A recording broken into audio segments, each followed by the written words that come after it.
I've been growing more and more frustrated with, and I'll sound like a populist here, but I think the ultimate version of haves versus have-nots have been under the COVID lockdowns, and the difference between people, particularly people employed by the government and this entire ecosystem that I'm talking about.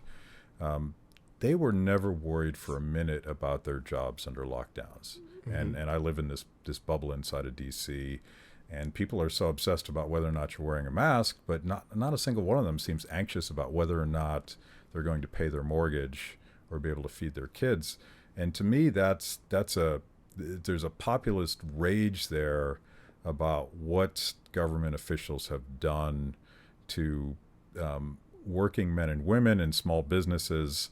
And I'm thinking about another article you wrote for Fee about the destruction of minority-owned businesses under lockdowns. And to me, that instinctually made a lot of sense, but you put some data to it. Right. I mean, just think about it. Any government policy is going to hit people at the margins the most. So the first businesses to go under and that aren't going to reopen because of an extended government lockdown are going to be the businesses owned by immigrants or minorities or poorer white Americans, whereas Walmart can weather a lockdown for a while. And they've also got every member of Congress on speed dial. So these kinds of overarching, and the debate over the lockdown is very complicated, right? And especially the different levels of government and how to handle a pandemic. I'm not sitting here to tell you I have the secret plan to handle the next pandemic, but what you can very clearly see is all the ways in which this heavy-handed government response has crushed everyday people. It has crushed small business owners that will never reopen, retail owners that will never reopen. You have churches not allowed to open while you have thousands of people allowed to pour in the street, right? We're set to run a $3.7 trillion deficit, almost triple what we did at the height of the 2008 crisis. And that's even before these new bills they're discussing. That'll be trillions more on the pile, right? So we are mortgaging away people's future. We're enacting government intervention into the economy on a scale that's unprecedented in modern American life, right? You have 70% of the unemployed right now. Of the more than 50 million Americans are paid more to stay on welfare at home than to go back to their jobs under the broken system that Congress rushed through. So part of me agrees with you and wants to say, if there's ever going to be a time that people will finally see small government is the answer, it's got to be now, right?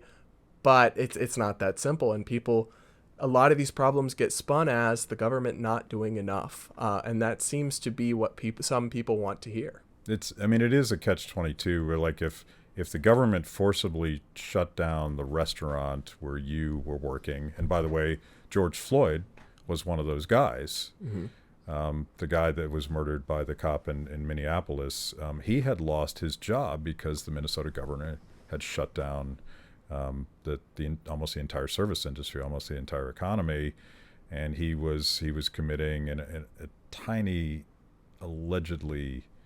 It was an alleged crime, and I don't know if they've ever even pursued it. But the consequence of that for him was his life. The problem that I have with all of this, and you write about this as well, that the next bill, Nancy Pelosi wants to spend another $3 trillion. And by the way, I don't think Trump is really all that inclined to oppose that. Oh, he doesn't. He's gonna want to dump a lot of money into the economy before the election, and then he's going to want to put his names on the checks that go out to workers. But you write about the endless generous unemployment benefits, which makes it impossible for small businesses to rehire their employees. But another aspect of that is the bailout for the states. Right.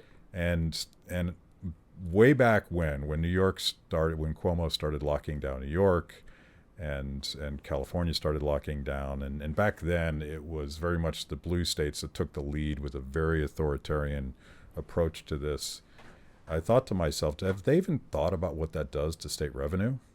They have this incredible welfare states, and they're already completely in the red. And now they've shut down, they've cut off the hand that feeds. And so what are they going to do? They come to the federal government. I think there has to be an incentive where if states are going to act as badly as I think New York and California have, they got to figure it out for themselves. But if we bail them out, why would they change their behavior? Right. I mean, it's economics 101 that there's moral hazard. If you have car insurance, you might be a little riskier when you're driving. That's what we see when the federal government steps in to bail out big businesses that take irresponsible risks. Well, next time they're going to take more risks because they know that Congress will pick up the tab. The same is true for state and local governments. You know, New York City and Cuomo and de Blasio, they decided that they wanted to undertake an experiment in unprecedented big government. So did Gretchen Whitmer in the state of Michigan. But you know what? That's great. Federalism. You want to do that, but your people should have to pay for it. So that way they know what they're getting, and they have to actually pay for it in their next tax bill to the state. And then we can actually see if it works. When they get to do this, but then shift off the tab to the federal government, which really just means printing more money at the Federal Reserve and passing it on to me to pay off when Mitch McConnell and Nancy Pelosi are long buried, that is when the experiment isn't fair, right? Because they get to dabble in it and then just pass off the bill to other people. They're going to keep doing that. Yeah.